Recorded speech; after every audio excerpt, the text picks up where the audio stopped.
YouTuber शाम इदरीस का अपनी अहलिया से अलहदगी का ऐलान।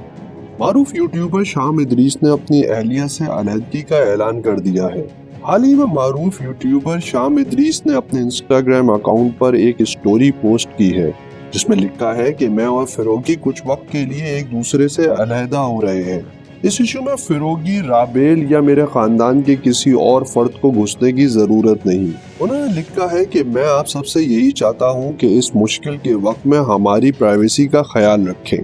वाज़ेह रहे कि यूट्यूबर शाम इदरीस और फिरोगी की शादी नवंबर 2018 में हुई थी। शाम इदरीस की 2 बेटियां हैं। दोनों यूट्यूबर शख्सियत के व्लॉग्स नौजवानों में बेहद मकबूल हैं।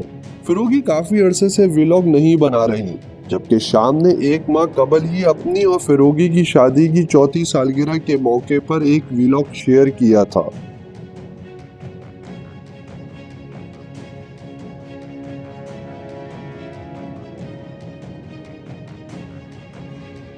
मज़ीद खबरें जानने के लिए हमारे चैनल को सब्सक्राइब कर लें।